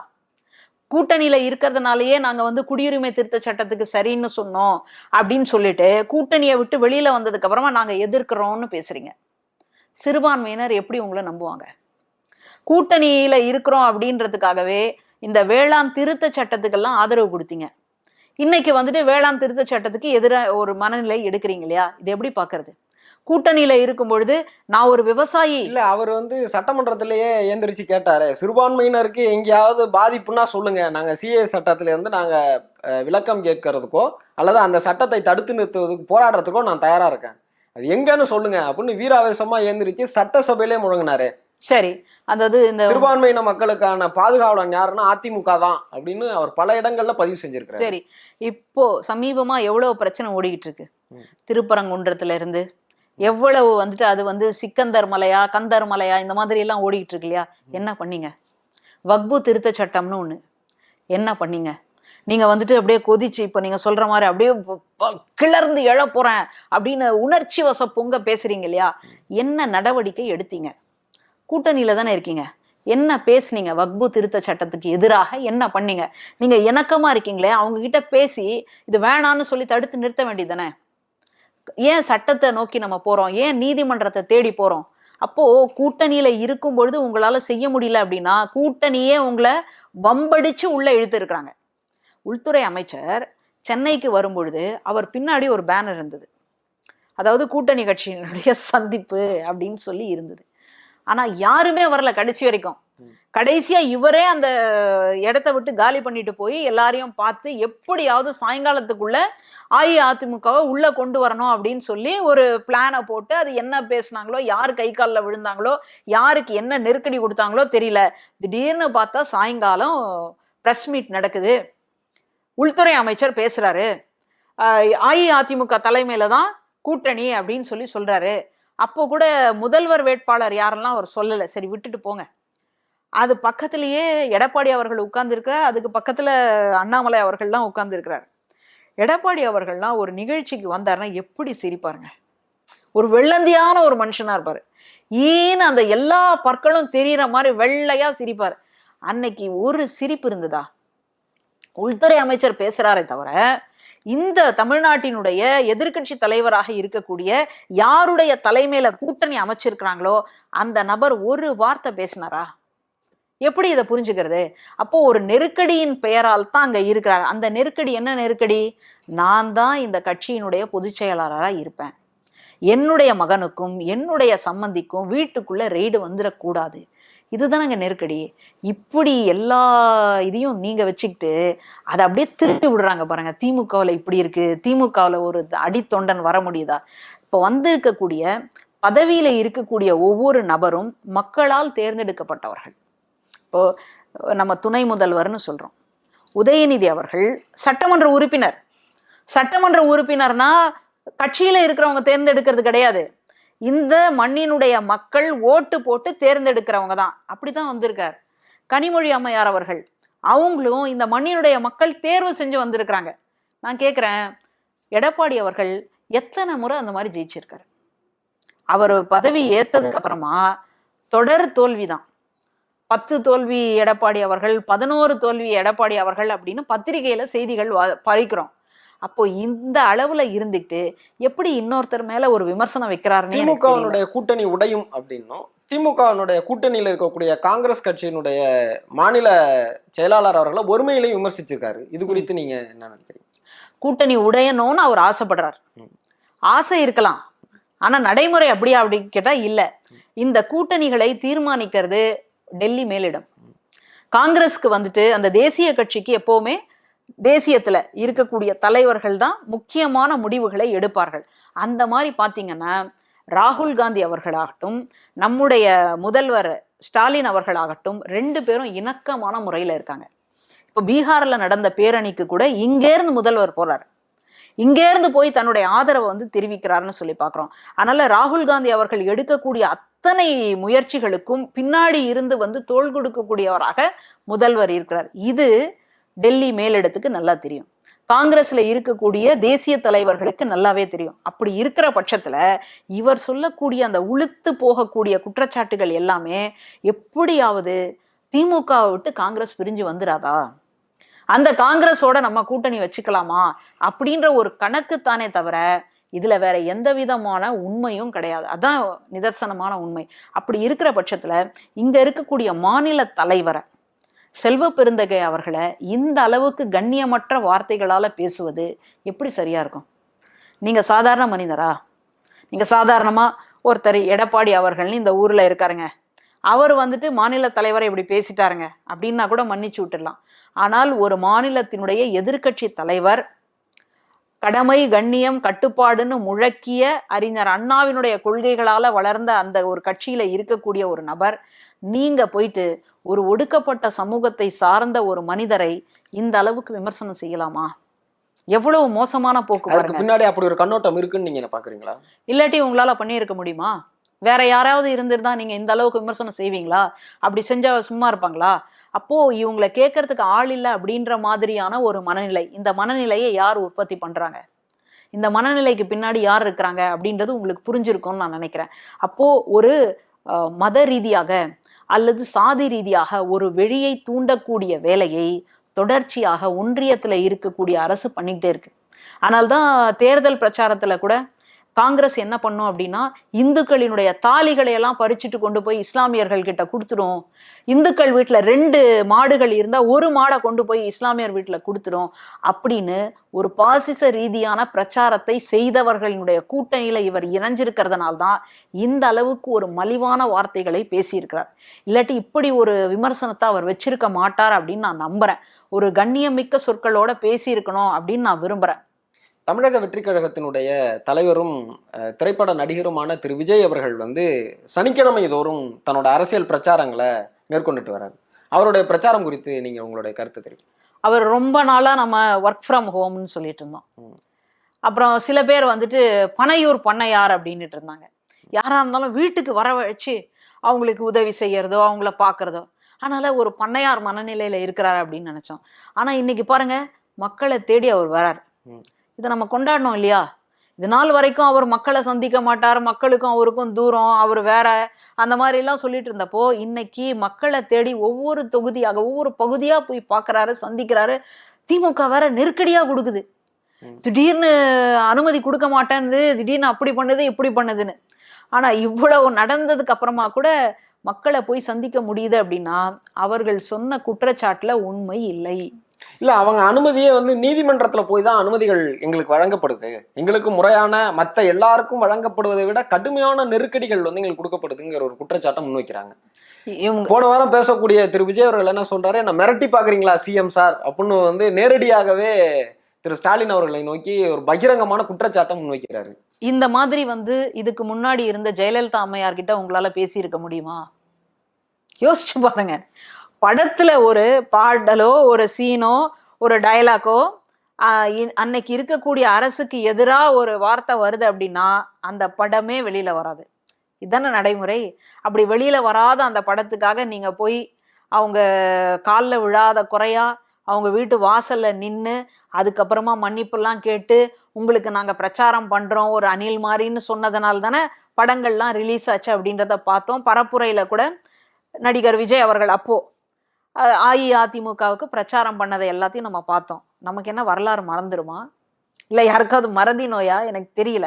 இப்போ இந்த சூழல்ல இன்னைக்கு இருக்கக்கூடிய தமிழ்நாட்டினுடைய முதல்வரை இந்த அளவுக்கு விமர்சனம் செய்ய வேண்டிய அவசியம் என்ன? ஏன்னா படமா எடுத்துக்கிட்டு இருக்கிறாங்க. படத்துல தான் இந்த மாதிரியான வசனங்கள் வரும். ஆனா உண்மையான வாழ்க்கைக்குள்ள ஒரு முதல்வரை எப்படி பேசணும்னு ஒரு கண்ணியம் இருக்கு இல்லையா? பாட்டாளி மக்கள் கட்சியினுடைய தலைவர் இவர் ராம்தாஸ் அவர்கள் ஒரு முறை முதல்வரை பத்தி பேசும்போது, நான் என்ன உன்கிட்ட நிக்கணுமா, நான் என்ன அப்படியா அப்படின்னு சொல்லி ஒருமையில பேசினார். அதுக்கே தமிழ்நாட்டில இருந்து எவ்வளவு எதிர்ப்பு கிளம்பியது அப்படின்றது நமக்கு தெரியும். இத்தனைக்கும் முதல்வரை விட வயதுல மூத்தவர், நல்ல ஒரு அரசியல் அறிவு பெற்றவர், சமூக நீதி அப்படின்ற பார்வை கொண்டவர். அவருக்கே அந்த மாதிரியான ஒரு விமர்சனங்கள் வந்தது. இவருக்கு என்ன? அப்போ இவர் எப்படி பேசியிருக்கணும்? உங்களுக்கு விமர்சனம் இருக்கட்டுங்க, விமர்சனுக்கு அப்பாற்பட்டது இல்லை திமுக முதல்வர் யாரா இருந்தாலும். அப்படி இருக்கிற பட்சத்துல அந்த விமர்சனத்தை எப்படி வைக்க வேண்டும் அப்படின்னா இவங்களுக்கு அரசியல் புரிதல் இல்லை. அரசியல் புரிதல் இருந்திருந்தா இன்னைக்கு இவங்க நடத்தக்கூடிய பேரணியாகட்டும், இவங்க நடத்தக்கூடிய மாநாடாகட்டும், அந்த மாநாட்டுல எல்லாம் அந்த காவல்துறை என்ன கேட்கும்ன்றது இவங்களுக்கு முதல்ல தெரியுமா? இப்போ ஒரு கூட்டம் ஒரு இடத்துல கூட்டம் கூடுது அப்படின்னா அது அது அது எல்லாத்தையும் விட கடுமையான நெருக்கடி கொடுக்குறீங்க. நான் கையை இவ்வளவுதான் தூக்கணும், கண்ணாடியை திறக்க கூடாது, நான் ஏந்திரிச்சு நிக்க கூடாது, இப்படியான அடக்குமுறைகள்லாம் வேற யாருக்குமே இது வரைக்கும் நீங்க சொல்லலையே, ஏன் எங்களுக்கு மட்டும் சொல்றீங்க? சரி, இதுக்கு முன்னாடி இருக்கக்கூடிய கட்சிகள் எல்லாரும் இப்போ பேரணின்னு நடத்தினா கூட அந்த கட்சிகள் இருக்கக்கூடிய தொண்டர்கள் எல்லாரும் தொண்டர்களா இருக்கிறாங்க. உங்க கட்சியில மட்டும்தான் அவங்க தொண்டர்களாக இல்லை. யாராவது வந்து மின்கம்பத்து மேல ஏறி நிப்பாங்களாங்க? அவர் அரசியல் ரீதியா தன்னுடைய ரசிகர்கள் வந்து அரசியல் மயப்படுத்திட்டாங்கிறத அவர் சொல்றாரு. நம்ம இன்னைக்கு களத்துக்கு வரல. சரி, கிட்டத்தட்ட 15 வருடத்திற்கு முன்னதாகவே நம்ம இதே நாகப்பட்டினத்துல நாங்க வந்து மீட்டிங் போட்டிருக்கோம், மாநாடு போட்டிருக்கிறோம், எங்களுடைய கண்டனத்தை பதிவு செஞ்சிருக்கிறோம். அது வந்து மக்கள் இயக்கம்ங்கிற பேர்ல மக்கள் பணி செஞ்சமே தவிர நாம் அரசியலுக்கு தான் புதியதே தவிர அரசியல் வயப்படுத்தப்பட்டவர்கள்ங்கிறாரு. சரி, அரசியல் வயப்படுத்தப்பட்ட தொண்டர்கள் அந்த கூட்டத்துக்கு வராங்க, அந்த பேரணிக்கு வராங்க அப்படின்னா நீங்க ஏன் கவர்மெண்ட்ல கொடுத்து ஆபீசர்ஸ் கிட்ட கரண்ட்டை வந்து நிறுத்தி வைங்கன்னு ஏன் மனு கொடுத்தீங்க? பதில் சொல்லுங்க. எங்க தொண்டர்கள் வந்து எது மேல வேணாலும் ஏறுவாங்க, அவங்களுடைய உயிருக்கு வந்து பாதுகாப்பு வேணும், அதனால நாங்க பேரணி நடத்துற வரைக்கும் கரண்ட் ஆஃப் பண்ணிடுங்க, பவர் சப்ளையை கட் பண்ணுங்கன்னு சொன்னது யார்? நான் கொடுக்கல, நீங்க கொடுத்துருக்க மாட்டீங்க. அப்போ இதற்கான மனுவை அந்த கட்சியில இருக்கக்கூடியவங்க தானே கொடுத்துருக்குறாங்க. உங்க தொண்டர்களை எல்லாம் இந்த அளவுக்கு அரசியல் படுத்தி இருக்கிறீங்கன்னா இந்த மனுவை கொடுக்க வேண்டிய அவசியம் என்ன? யாராவது அந்த மாதிரி கேட்பாங்க, நான் வர்ற இடத்துல கரண்ட்டை அணைச்சி வச்சிருங்க அப்படின்னு நம்ம சொல்லுவோமா? எந்த அறிவு இருக்கிறவனாவது கேட்பானாங்க? அப்போ இந்த அளவுக்கு நீங்க தொண்டர்களை வச்சுக்கிட்டு நாங்க வந்து அரசியல் படுத்திட்டோம் பாத்தீங்களா, எங்களுக்கு எல்லாம் தெரியும் பாத்தீங்களா அப்படின்னு சொல்லுவதே எவ்வளவு பெரிய துன்பம். நீங்க இந்த மாதிரி வந்ததுக்கு அப்புறமா என்ன நடக்குது? பொது சொத்துக்கு நாசம். இது உங்கள் சொத்து அப்படின்னு ஒரு பஸ்ஸுக்கு பின்னாடி எழுதியிருக்கும் பாருங்க. உடனே வடிவேல் வந்து அந்த பஸ்ஸை வந்து விற்கணும்னு சொல்லி போவாரு. அடுத்தது கண்டக்டர் வந்து இப்ப படி அப்படின்னு சொன்னோடனே இது உங்கள் சொத்து. அப்ப யார் சொத்தை யார்டா விற்கிறதுன்னு பலார்னு அடிப்பார் பாருங்க. அந்த மாதிரி பொது சொத்துக்கு இந்த அளவுக்கு நாசம் ஏற்படுத்துவது யார்? உங்க தொண்டர்கள் தானே. அதனாலதான் உங்களுக்கு இவ்வளவு கட்டுப்பாடு விதிக்க வேண்டியதா இருக்கு. இல்லாட்டி நமக்கு என்ன ஆசையா? நீதிமன்றத்துக்கோ அல்லது காவல்துறைக்கோ என்ன ஆசை இருக்கு? இந்த மாதிரி விஜய் அவர்கள் வரும்பொழுது இந்த அளவுக்கு கட்டுப்பாடு விதிக்கணும், இந்த அளவுக்கு யாரையும் பார்க்க விடக்கூடாது, இந்த அளவுக்கு கையை நீங்க தூக்கக்கூடாது. அந்த அளவுக்கு அங்க வேலை இல்லாம இருக்கிறாங்க. அவனுக்கு 1000 வேலைங்க. வீட்டுல தொடங்கி பொது வாழ்க்கை வரைக்கும் அவ்வளோ வேலை இருக்கு. இதெல்லாம் விட்டுட்டு இவரை வரும்போது இப்படி பண்ணணும் அப்படி பண்ணணும்னு பேசுவது என்பதே ரொம்ப மலிவானது. அப்போ நீங்க இன்னும் கூட நடிகராக தான் இருக்கிறீங்களே தவிர இன்னும் ஒரு கட்சியினுடைய தலைவரான அந்த பரிணாம வளர்ச்சி அடையவில்லை. அப்படி ஒரு பரிணாம வளர்ச்சி அடைந்திருந்தால் ஒரு கூட்டம் கூட்டுறதுக்கு முன்னாடி என்னெல்லாம் அவங்க கேட்பாங்க அப்படின்றத தெரிஞ்சுக்கிட்டு நீங்களே அதற்கான ஆதாரங்களையும் ஆவணங்களையும் கொடுத்துருப்பீங்க. அது தெரியாதனால்தான் அவங்க கேட்டு கேட்டு வாங்க வேண்டியதா இருக்கு. நீங்க மற்ற கட்சியில போய் கேட்டு பாருங்களேன். ஒரு கூட்டம் கூட்டுறீங்கன்னா என்னெல்லாம் நீங்க கொடுக்குறீங்க, அவங்க சரியா அதெல்லாம் எடுத்து வச்சிருப்பாங்க. அந்த புரிதல் கூட உங்களுக்கு இல்லையே அப்படின்றதான் நம்முடைய வருத்தம். அதனால நீங்க கட்சிக்கு வராதீங்க, கட்சியே தொடங்காதீங்க, தேர்தலில் நிக்காதீங்க, முதல்வர் இதுவா ஆசைப்படாதீங்க அப்படின்லாம் நம்ம சொல்லல. அது வர்றதுக்கு முன்னாடி அதற்கான ஒரு தகுதியை வளர்த்து கொள்ளுங்கள். இப்போ எடப்பாடி அவர்களை பத்தி நம்ம சொல்லும்போது கூட நீங்க அரசியலை புரிஞ்சுக்கோங்க. திடீர்னு வந்துட்டு கம்பராமாயணத்தை எழுதிய சேக்கிழார் அப்படின்னு சொல்லிடுறார். சரி, சில நேரம் தவறுதலா அந்த மாதிரி வர்றது ஒரு இது தானே, பேசும்போது ஒரு இதுவா. அதுக்காக நீங்க என்ன பண்ணீங்க? அடுத்ததான் என்ன பண்ணீங்க? இப்படி பேசிட்டோம், அதுக்கு ஒரு மறுப்பு இல்லை வேற ஏதாவது ஒன்று செஞ்சிருக்கீங்களான்னா இல்லை.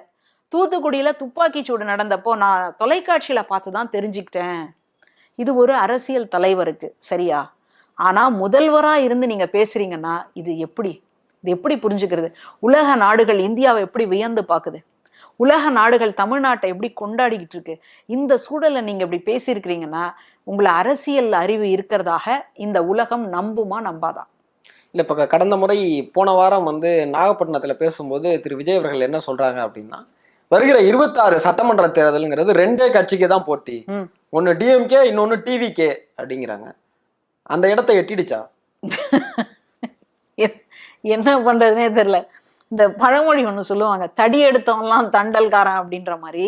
இன்னைக்கு யாரை பார்த்தாலும் டிஎம்கேக்கு எதிராக தான் நான், திமுகவுக்கு எதிரான ஆளுங்க தான் நான். ஏன்னா திமுக ஒரு மிகப்பெரிய முகத்தோட இருக்கு.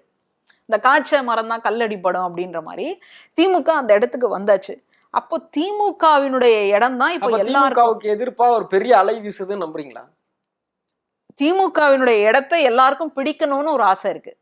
திமுகவினுடைய இடம் அப்படின்றது எப்படிப்பட்டதுன்னு கேட்டா ஒரு சமூக நீதி, பெண் விடுதலை, சமத்துவம், தமிழ் நாட்டு மக்களினுடைய முன்னேற்றம், இது எல்லாத்தையும் உள்ளடக்கியதாக இருக்கு.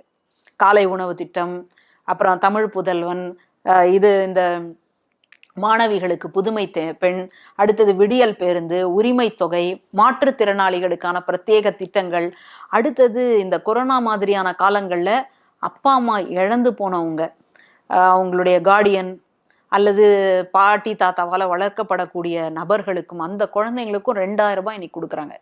அப்போ இந்த மாதிரியான திட்டங்களை எல்லாம் பார்க்கும் பொழுது மக்களினுடைய ஒட்டுமொத்தமான வரவேற்பும் ஆதரவும் திமுகவுக்கு கிடைச்சிருக்கு. அந்த இடத்துக்கு நம்ம போகணும்னு நினைக்கிறாங்க. அந்த இடத்துக்கு வரலாம் நீங்க, ஆனா அப்படியான திட்டங்களை செயல்படுத்தி இருக்கீங்களா? அதைத்தான் நம்ம கேட்குறோம்.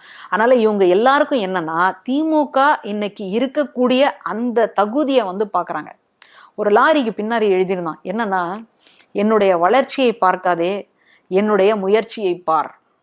அப்போ நான் இன்னைக்கு வளர்ந்துட்டேன்னு சொல்லி பார்க்குற, அதுக்கு பின்னாடி நான் எவ்வளோ பெரிய முயற்சி எடுத்திருக்கிறேன் அப்படின்றத நீங்கள் ஒரு நாளாவது நீங்கள் நினச்சி பார்த்துருக்கீங்களா அப்படின்றதான் நம்ம சொல்கிறோம். அதனால் இன்னைக்கு வந்து இப்போதான் 2 வருஷம் அந்த முளைச்சி 3 எடை கூட விடலை அப்படின்னு திரு விஜய் அவர்களும் சொல்றாரு. நான் வந்து சொந்த உழைப்புல இவ்வளவு பெரிய உயரத்தை அடைஞ்சிருக்கிறேன், அதனால என்ன நீங்க மிரட்டி பார்க்காதீங்க, நான் ஒரு மக்கள் சக்தியினுடைய பிரதிநிதி அப்படின்னு இதே வார்த்தையை தான் கிட்டத்தட்ட அவர் வேற வடிவத்துல சொல்றாரு. சரி, அப்ப மத்தவங்களுக்கெல்லாம் உழைக்கிறதுக்கு வேற ஆள் வச்சிருக்காங்களா? எனக்கு தெரியல. இப்ப இவர் வந்து தன்னுடைய சொந்த உழைப்புல உழைக்கிறாரு அப்படின்னா, முதல்வர் வந்து தனக்குன்னு உழைக்கிறதுக்கு வேற யாரையோ வச்சிருக்காரா?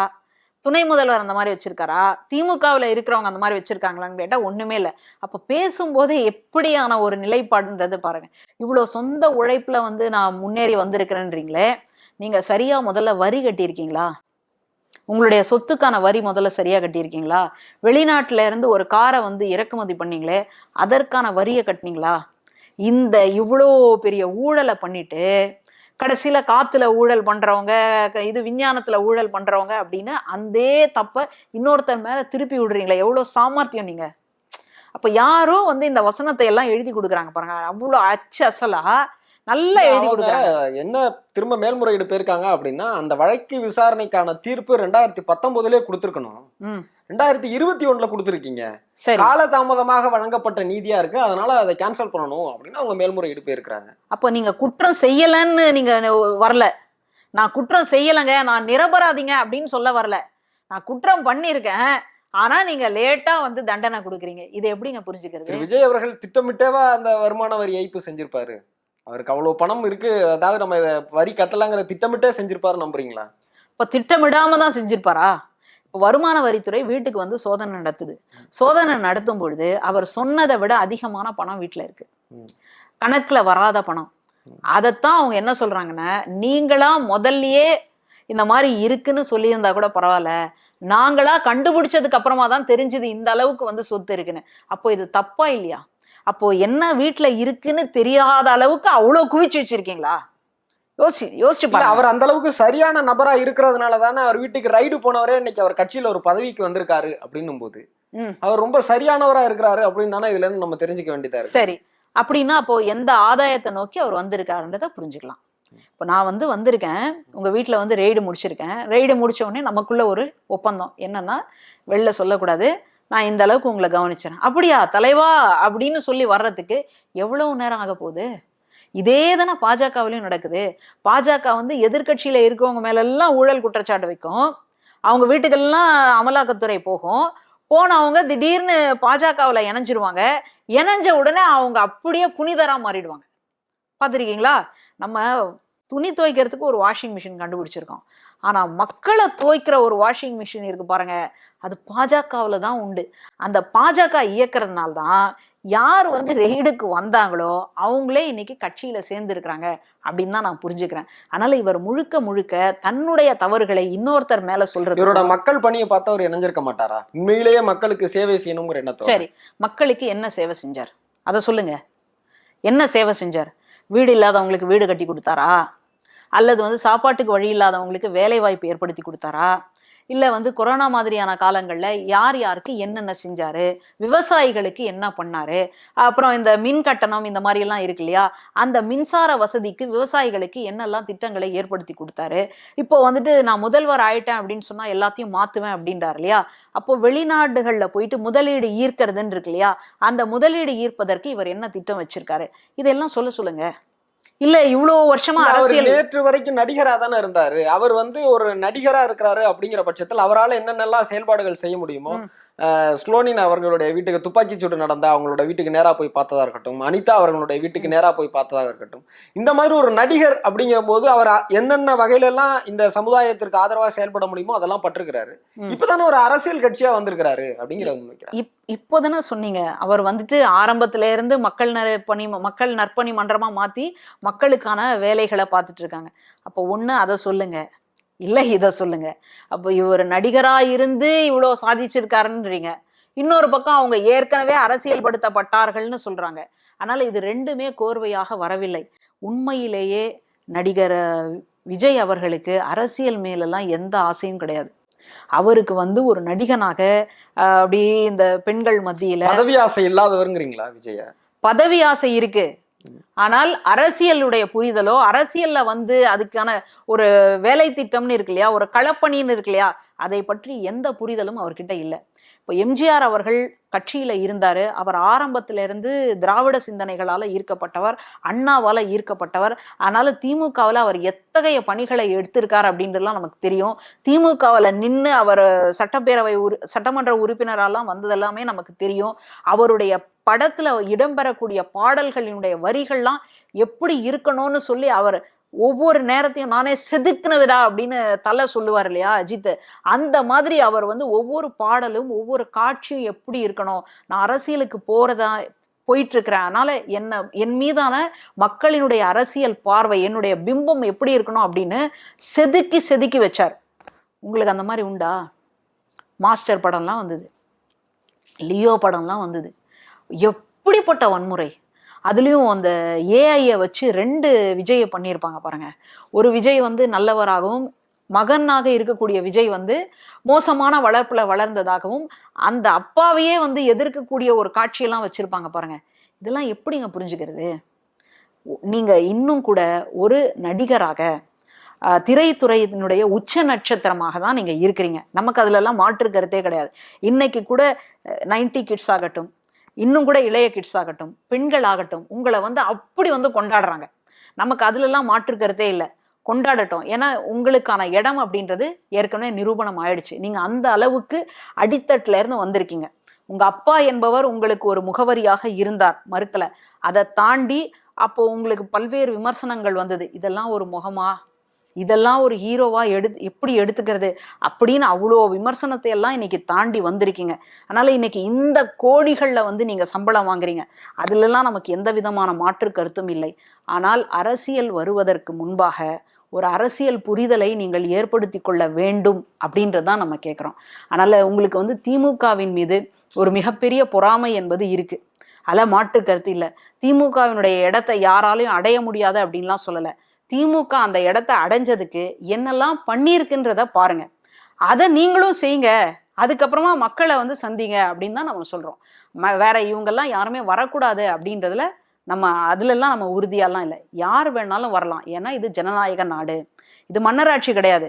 இது ஜனநாயக நாட்டில் நீங்க கட்சியை தொடங்கலாம், நான் கட்சியை தொடங்கலாம். மக்கள் யாருக்கு ஓட்டு போடுவாங்களோ அதைத்தான் நம்ம ஏற்றுக்கணும். பரபரப்பான இந்த அரசியல் சூழல்ல உங்களுடைய பார்வையும் கருத்தையும் சொல்லியிருக்கிறீங்க. உங்களுடைய நேரத்திற்கும் கருத்துக்களுக்கும் நன்றி மேடம்.